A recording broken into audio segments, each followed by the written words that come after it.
तो यार 500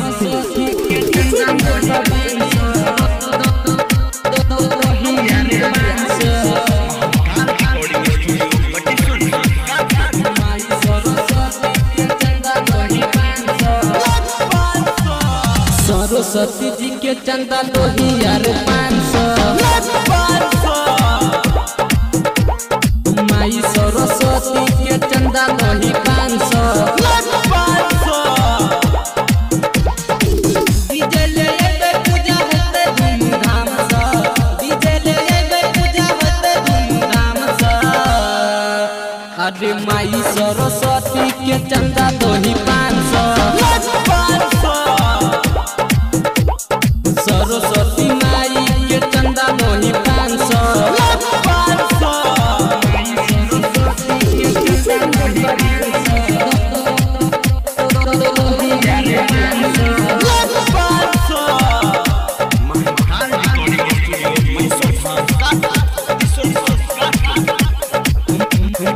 माई सरस्वती के चंदा 500 हंस वाली मैया के सबके मन में इच्छा जगई गई पढ़े लिखे में सब हो जैसे रे केकरो से कम भले रहत ये रे केकरो से कम भले रहत ये रे हंस वाली मैया के सबके मन में इच्छा जगई गई पढ़े लिखे में सब हो जैसे रे केकरो से भले कम रहत ये रे केकरो से भले कम रहत ये रे सरस्वती जी के चंदा 500 माई सरस्वती के चंदा 500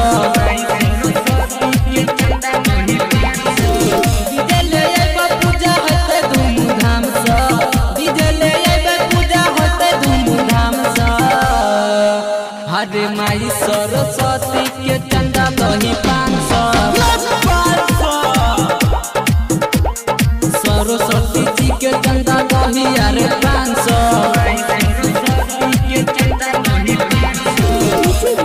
अपने सब सिंघल जी सिंगर सनु सुरमिला की आवाज में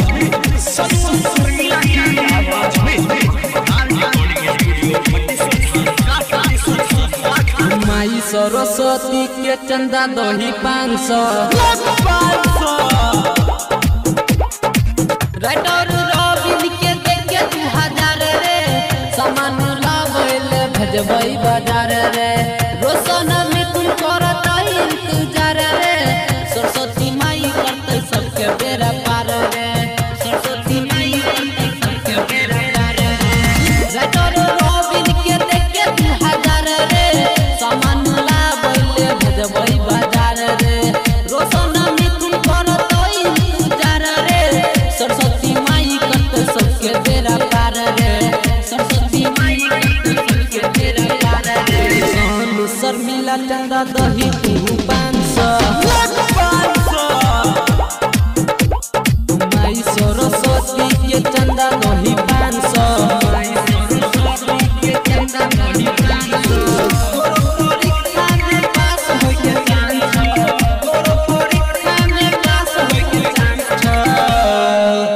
अरे माई सरस्वती के चंदा 500 सरस्वती माई के चंदा 500 रिकॉर्डिंग स्टूडियो मटेश्वर धाम।